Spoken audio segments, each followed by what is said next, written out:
Mr. Gene Velasquez. Ang tagal ko nang hindi kinanta yun, parang 1 million years. Oo, ate.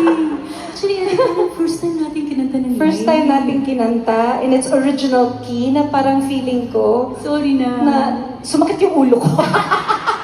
Nahilo ako ng very, very Alam mo, light. ate, sa sobrang tagal na kitang kilala. Oo. Hanggang ngayon, pag nakikita kita, nasa starstruck pa din ako. Hindi ko alam kung bakit. Tapos, Alam niyo, matagal ko nang kilala si Naneng. Ba't ba nga Nani? Nani, oo Nani. Kasi- Bakit ka ba Nani? talagang taga Bulacan si Ate Reg, no? May punto kasi yung pagkakasabi niya ng Nani.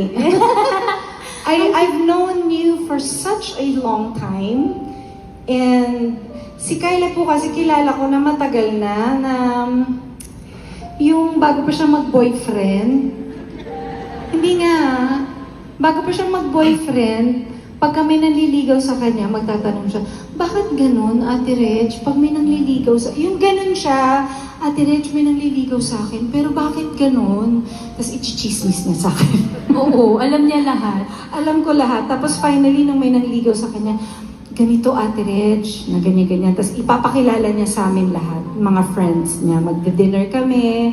Tapos nang finally, nagka-boyfriend na siya, pinakilala na naman niya sa grupo. Tapos nung naging si Rich na, pinakilala na naman niya sa buong. Basta lagi niyang pinapakilala sa amin, parang kailangan niya ipa-approve sa amin. Nakakatawa. Nung first time namin nakilala si Rich, nakakit kami parang. Tapos yung asawa ko hanggang bewang lang. Grabe ka naman. Grabe ka naman, ate. Hindi nga. Grabe ka naman. Siguro naman gabalikat. Hindi Kyla. Mas malay- Hindi Kyla. Sa totoo lang, aminin na natin hanggang bewang lang niya. Grabe naman. Oo, yung napapagod akong kausapin. Nag-stiff neck nga ako, ate, after ng wedding. Oo. Alam mo, guys, ninang pala si Ate Reg sa wedding. Ninang Kasi natin nga siya sa in-approve kasal. muna namin si... Oo. Kasi na Ate Reg, sila lahat ng... Alam niya talaga. Kasi Alam ko. nakwento ko talaga. Tapos, Kinuwento niya, tapos Ate Reg, naglaba ako ng brief, ang laki.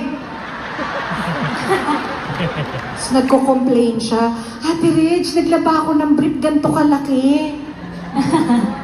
kasi di ba yung underwear natin maliit Ang lang? liit lang. Eh, ba't ka kasi nag-asawa? Ano ba, 6'4" ba yung Oo, asawa ano, mo? 6'4". 6'4", sabi ko, talagang malaki brief na. So, kunikwento niya lahat sa amin. Natawang-tawa ako kasi yung wala siyang inhibitions. Kasi alam niya na, well, ngayon nakarating na sa inyo, tayo. Kami nga. Oh.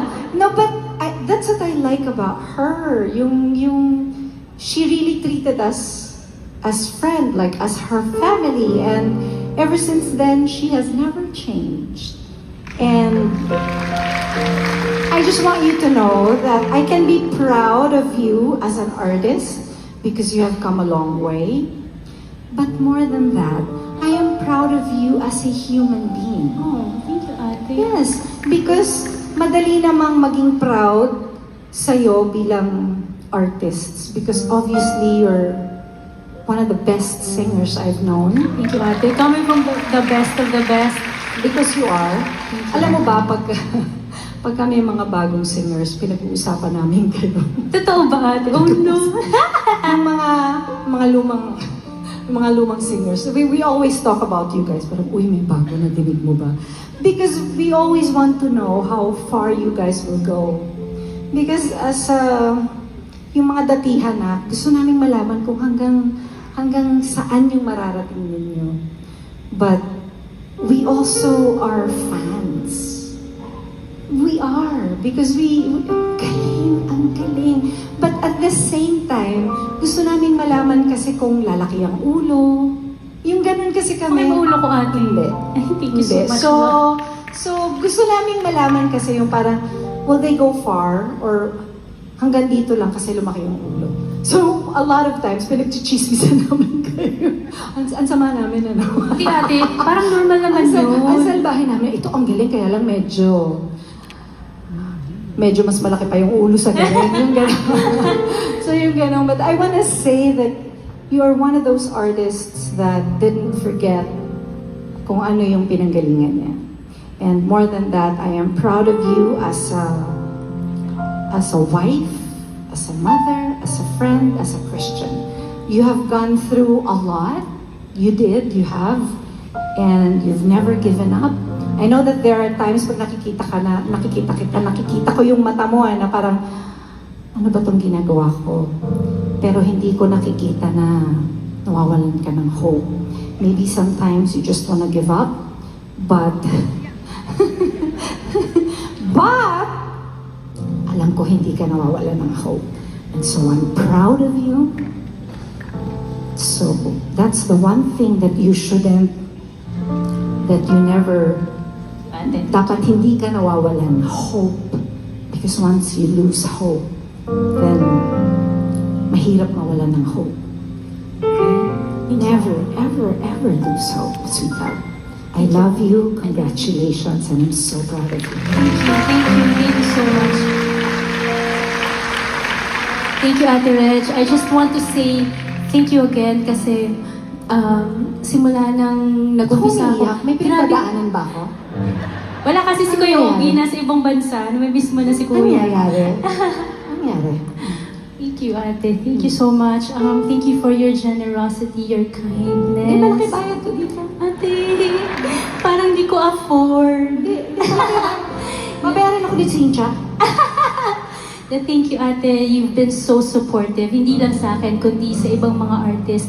And that's also one of the reasons why I look up to you so much. Dahil bukod sa Regine Velasquez na siya, hindi niya, yung support niya for new artists, hindi nawawala. She's always there. She's always there. She's so generous with her talent, her time, and yung love niya for artists like me, like us. Thank you, Ate, for your time, and I love you so much. I love you. This is the only thing I can do to support you guys. Kasi hindi mo na pwede mamigay ng pera. Kasi kailangan ko rin yun eh. So, but I'm thinking kasi when I was starting, a lot of artists also supported me. So this is my giving back. And I know that you also do that for other artists. Thank you. I love you so much. I love you, Thank you, Kyla. Ate. Ladies and gentlemen, once again, the Queen of R&B, Kyla. Our songbird is Regine Velasquez.